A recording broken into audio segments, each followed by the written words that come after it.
Bitney goes to war. There was once a tiny kingdom. It was an old kingdom. No one really knew when it was established or how it came to be. It was a kingdom with a name that no one could pronounce.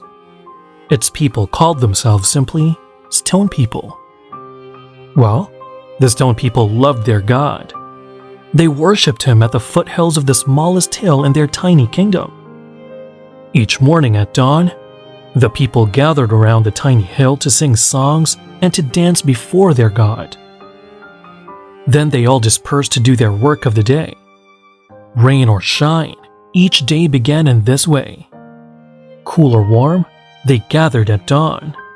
Only those too sick to go to the tiny hill at the center of the tiny kingdom didn't go.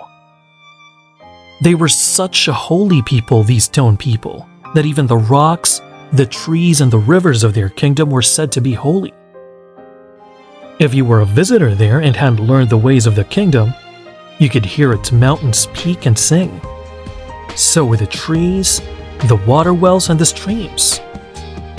Bitney had heard of this tiny kingdom and its people.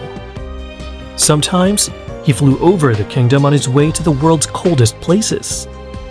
But he had never stopped at the tiny kingdom, for it was never too cold or too hot there.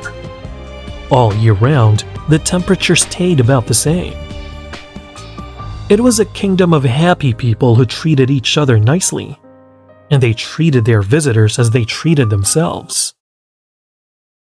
Then one year, soon after the start of the rainy season, something that frightened the people happened. 2 children disappeared. The 2 children, a boy and a girl, had gone to fetch their parents' goats and sheep from pasture at sunset. They had not returned by supper time and were never to be seen again. Each day for a long time, 2 children disappeared. The tiny kingdom mourned.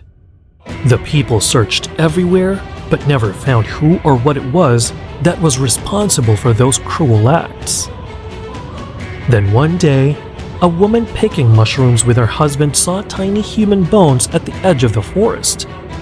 She screamed, describing the discovery to her husband. They ran through the villages crying out to everyone what they had seen.